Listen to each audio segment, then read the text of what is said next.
வணக்கம். நெல்லை மாவட்டம் கொண்டா நகரத்தில் லட்சுமி நகரில் பவன் அவங்க வீட்டில் கோழி இருக்க பார்க்க வந்திருக்கோம். நம்ம கோழி எப்படி இருக்குன்னு நம்ம பார்ப்போம். முதல்ல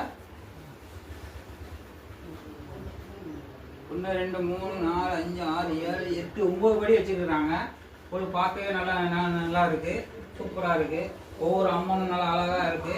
நம்ம அந்த பக்கம் நம்ம பார்த்தோம்னா பாருங்க, ஐயப்பன் கோயில் மாதிரி செட் பண்ணியிருக்கிறாங்க.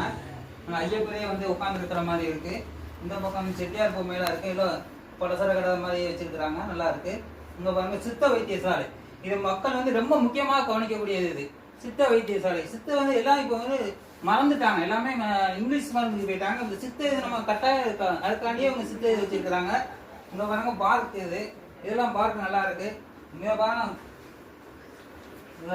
பெருமாள் இதெல்லாம் நல்லா இருக்கு. இங்க திருப்பதி, அடுத்து திருவண்ணாமலை. இங்க இதை பாருங்க, நம்ம கைலாசத்துக்கே நம்ம கொண்டு போய் நம்மளை விட்ட மாதிரி இருக்கு. கைலாச கடவுளே நம்ம பார்த்த மாதிரி இருக்கு. பாருங்க ரொம்ப அழகா இருக்கு, சூப்பரா இருக்கு. அப்படியே நேர்லயே நம்ம வந்த மாதிரி இருக்கு. நல்லா அருமையா பண்ணியிருக்கிறாங்க.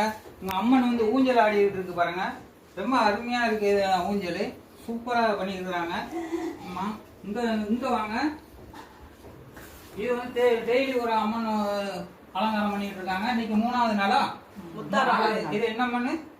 இன்னைக்கு அன்னபூரணியாக அலங்காரம் பண்ணியிருக்காங்க. ரொம்ப அன்னபூரணியே வந்து எல்லாத்துக்கும் அன்னம் கொடுக்குற மாதிரி பண்ணி வச்சிருக்கிறாங்க. ரொம்ப சூப்பராக இருக்கு, நல்லா பண்ணியிருக்கிறாங்க.